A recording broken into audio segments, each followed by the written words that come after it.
Hey everybody, welcome to Fab Daddy Garage TV. I am your host, Fab Daddy. As you can see, I got the shop somewhat cleaned up, and I have the front wheels back on. It's not quite on the ground yet, but I have this right rear brake torn apart again. Let me show you what's going on.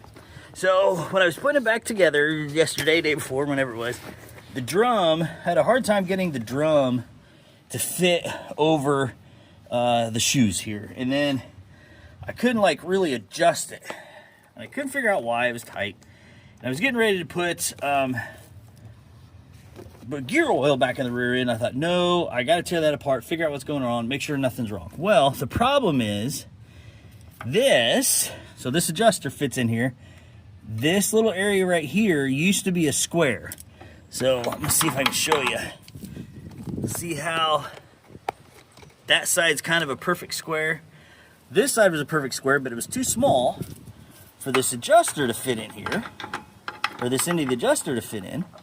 And I put it in the other way, and it's the same thing.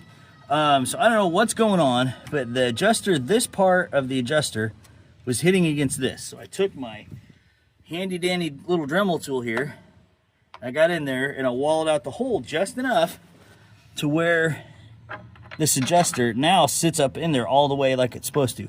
So now I can adjust the brakes down far enough to get the drum on, and then be able to adjust it back out so the brakes will work properly. Before, they were going to be dragging, and it was going to make a lot of heat and wear down the brakes faster. So now I'll be able to adjust it correctly.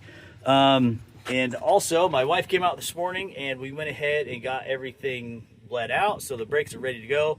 As soon as I get this drum put back on, and then get some gear oil in the rear end.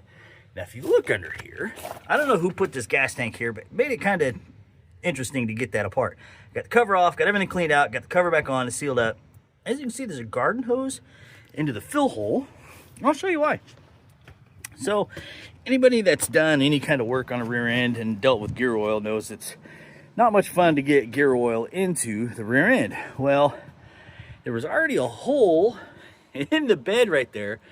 So I just made it a little bit bigger, big enough to where a garden hose would fit through, and then I fit that funnel, that cheap 99-cent funnel that you can get at a dollar store, into the end of the funnel. So now I can just pour gear oil into the funnel. So anyway, I don't recommend you doing that on the bed of your truck unless you already have a hole there and you don't really care. So anyway, that's what I've been up to today. I'm going to keep at it here for a little bit longer until I get all the wheels on and everything down and getting ready to drive. So thanks for watching. I appreciate you all.